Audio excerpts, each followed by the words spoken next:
Thank you. Oh my God, what a beautiful day, what a beautiful class. We love you guys.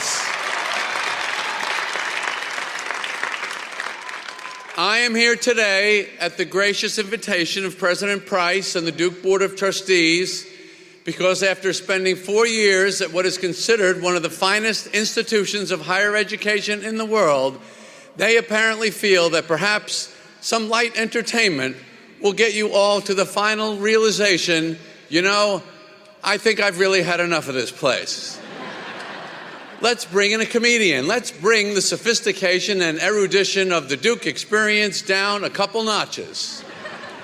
And I thought maybe that does make sense. Maybe the thinking was what we really want is to just get these kids the hell out of here. What would give them that last final push? Because what you might not be fully aware of is that the entire time you have been at this wonderful university, we have been meeting and talking to other kids that we would like to replace you with. Not because we weren't happy with you, not at all. You have been great. It's just, you know, we wanted to see what's out there.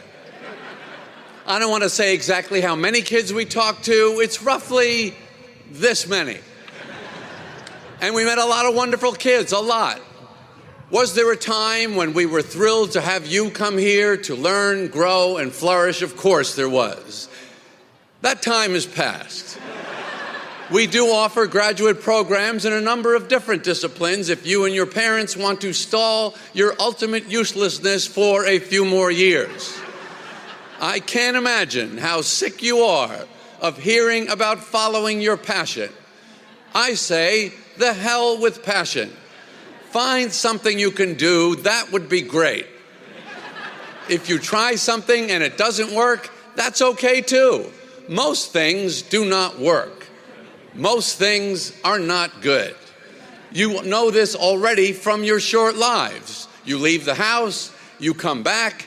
How was Pie and Hard? It was okay.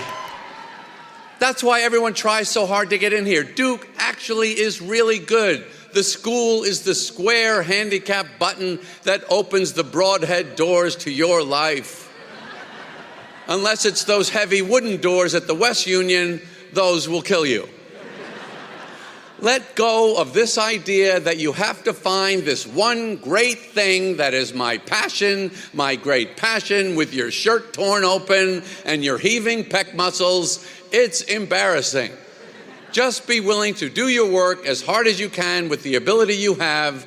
We don't need the heavy breathing and the outstretched arm from your passion. It makes coworkers uncomfortable in the cubicle next to you. Find fascination. Fascination is way better than passion. It's not so sweaty. I will give you my 3 real keys to life, no jokes in this part. Okay, they are, number 1, bust your ass. Number 2, pay attention. Number 3, fall in love. Number 1, you obviously already know, whatever you're doing, I don't care if it's your job, your hobby, a relationship, getting a reservation at M Sushi, make an effort. Just pure, stupid, no real idea what I'm doing here effort.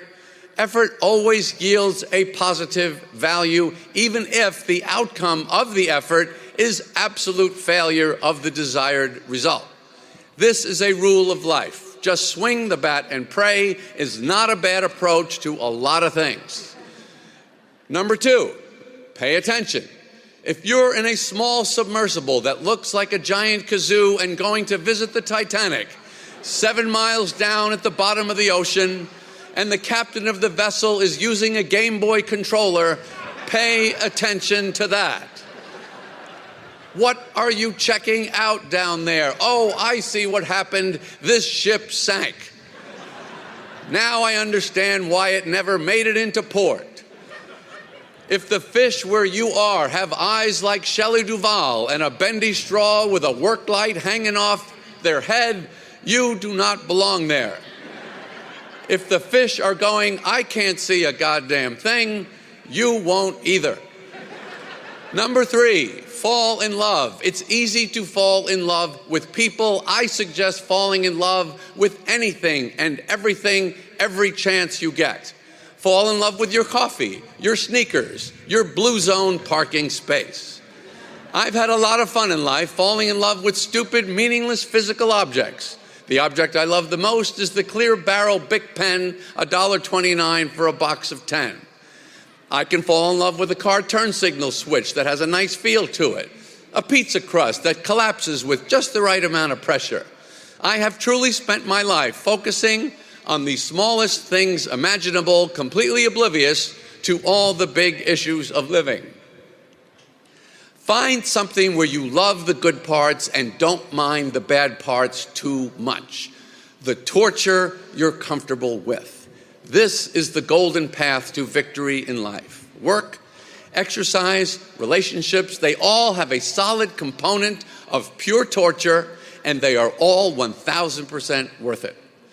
Privilege is a word that has taken quite a beating lately. Privilege today seems to be the worst thing you can have. I would like to take a moment to defend it. Again, a lot of you are thinking, I can't believe they invited this guy. Too late. I say, use your privilege. I grew up a Jewish boy from New York. That is a privilege if you want to be a comedian. Thanks.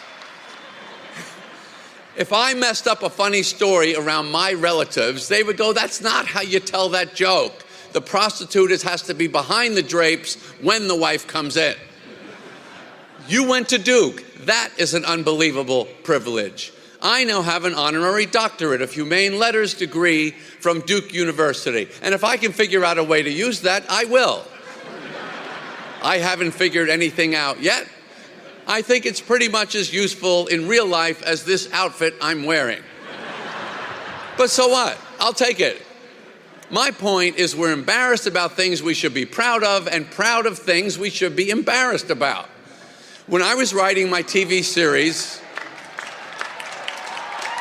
thanks. What a crowd.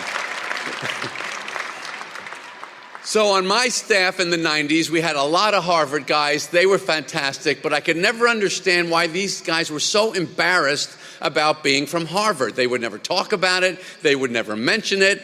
I'm not talking about Harvard now. I'm talking about the way it used to be. You're never going to believe this. Harvard used to be a great place to go to school. Now it's Duke.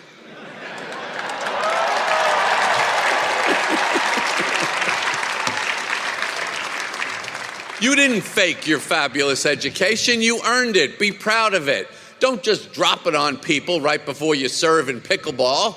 Okay, Duke 24 coming at you. But if it comes up, if someone asks, don't say it looking down, stubbing your toe in the dirt. When someone asks, where'd you go to school? You say, I went to Duke. Watch them take that uncomfortable, hard swallow. AI, on the other hand, is the most embarrassing thing we've ever invented in mankind's time on Earth. Oh, so you can't do the work. Is that what you're telling me? You can't figure it out? This seems to be the justification of AI. I couldn't do it. This is something to be embarrassed about. The ad campaign for ChatGPT should be the opposite of Nike. You just can't do it. Making fake brains is risky. Frankenstein proved that.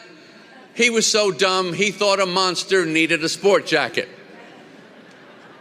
It's not a wine tasting. We're terrorizing villagers.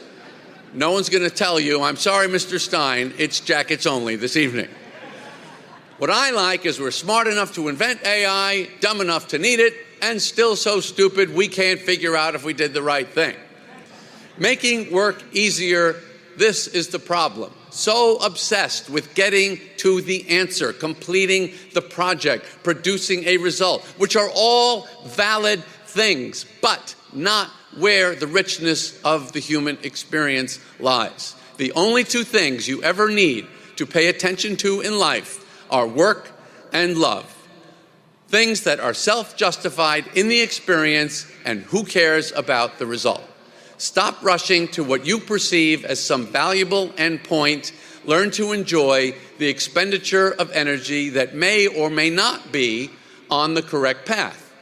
Now, if you have been at this amazing place for 4 years and still have no idea what you like, what you're interested in, or what you want to do in life, you are the luckiest ones here. Those of you that think you know what you want to do are very likely wrong, and perhaps even overestimating your ability to do it. You have convinced yourself that you know who you are and what's going on in the world. You don't know either. The less secure and confident you feel in the direction, the more surprises and excitement you will have in store. That's good. So the better the job you've done in finding a path for yourself, the more boring and predictable your life is going to be. If you're sitting here today completely confused, feeling lost, adrift, and totally abandoned, you might even be a G. I say, congratulations. You win the Duke Commencement Ceremonies of 2024. You are about to go on a hell of a ride. About work, you know how they always say nobody ever looks back on their life and wishes they spent more time at the office? Well, why? Why don't they? Guess what? Depends on the job. If you took a stupid job that you find out you hate and you don't leave, that's your fault. Don't blame work. Work is wonderful. I definitely will not be looking back on my life wishing I worked less. If that's not how you feel at work, quit. On your lunch break, disappear. Make people go, what happened to that guy? I don't know. He said he was getting something to eat, never came back. The one thing I know about this gang here, you are all worker bees, and I mean that as the highest compliment. I love bees. Beautiful, amazing, elegant society. I made a cartoon movie about bees you may have watched as a child. If any of you felt slightly uncomfortable about the sexual undertones in the relationship between Barry the bee and Vanessa, the florist who saves his life, I would like to apologize for that now. I may not have calibrated that perfectly, but I would not change it. And this is probably the biggest point I would like to make to you here today regarding humor. I'm going to try and reach across a couple generations here to tell you the most important thing I am confident that I know about life. I'm 70. I'm done. You are just starting. I only want to help you. The slightly uncomfortable feeling of awkward humor is okay. It's not something you need to fix. I totally admire the ambitions of your generation to create a more just and inclusive society. I think it is also wonderful that you care so much about not hurting other people's feelings. In the 1,000,001 ways, we all do that every second of every day. It's lovely to want to fix those things, but, all caps, but, what I need to tell you as a comedian, do not lose your sense of humor. You can have no idea at this point in your life how much you are going to need it to get through. Not enough of life makes sense for you to be able to survive it without humor. And I know all of you here are going to use all of your brains and muscle and soul to improve the world, and I know you're going to do a bang-up job. And when you're done, as I am now, I bet the world, because of you, will be a much better place. But it will still not make a whole hell of a lot of sense. It'll be a better, different, but still pretty insane mess. And it is worth the sacrifice of an occasional discomfort to have some laughs. Don't lose that. Even if it's at the cost of occasional hard feelings, it's okay, you gotta laugh. That is the one thing at the end of your life you will not wish you did less of. Humor is the most powerful, most survival, essential quality you will ever have or need to navigate through the human experience. The other thing I see going on that throws a lot of people, thank you. I was hoping you'd like that part. The other thing I see going on that throws a lot of people off these days is thinking, I've got to make as much money as I can. I personally believe the real game is I want to have the coolest job. When I started out as a comedian, I did not think I was funny. I thought I'm a little funny. Maybe I wouldn't have to be that funny. I just have to be funny enough to feed one person. And I could do that with a loaf of Wonder Bread and a jar of peanut butter. A loaf of bread and some peanut butter. That was my actual plan. That's how you think when you do not have a Duke education. I just wanted to have this super cool job. And cool is a word not easily defined. It's really just whatever you think is cool. So just go for what you think is the coolest. Money will be made eventually, somehow. Try not to think about it so much. I see this messing people up a lot. Put it to the side a little. Don't think about having, think about becoming. Having is fine, but focus on becoming. That is where it's at. And I know you're not really even listening to this speech, and that's okay. I wouldn't either. You're graduating, you're thinking about yourself or timing your mobile order from the Yalla truck. That's all cool. But the one thing I really do care about communicating to you is don't lose your humor. Forget the rest, forget your education, your degree, your privilege. All of you here would do fantastically well without any of it. All of you here, without question, are the best of the best. Just don't lose your humor. It's not an accessory. It's your Stanley Cup water bottle on the brutal long hike of life.